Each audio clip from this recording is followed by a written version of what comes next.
Navbatdagi bemorimiz bizga shikoyat qilib keldi. Burundan umuman nafas olmasligiga, kuchli bosh og'riqlariga, doimiy tashqi burundagi o'zgarishga, deformatsiyaga. Xo'p, tekshirib ko'rganimizda burun to'sig'i keskin qiyshayib ketgan, o'ng burun yo'li to'liq yopilgan.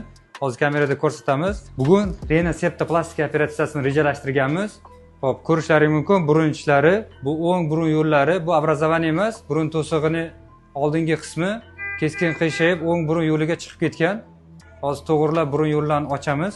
Chap burun yo'llari, chap tomonda ham, orqa tomonda qiyshiqlik kuzatilyapti.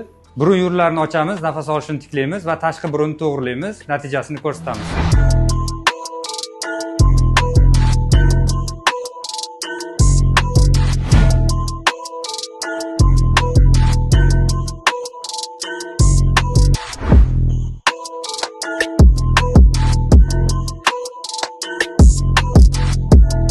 Bugungi renaseptoplastika operatsiyasini yakunladik. Hop, burun to'siqlarini to'g'riladik, burun yo'llarini ochdik. O'ng burun yo'llari to'liq yopig'ida ochib qo'ydik.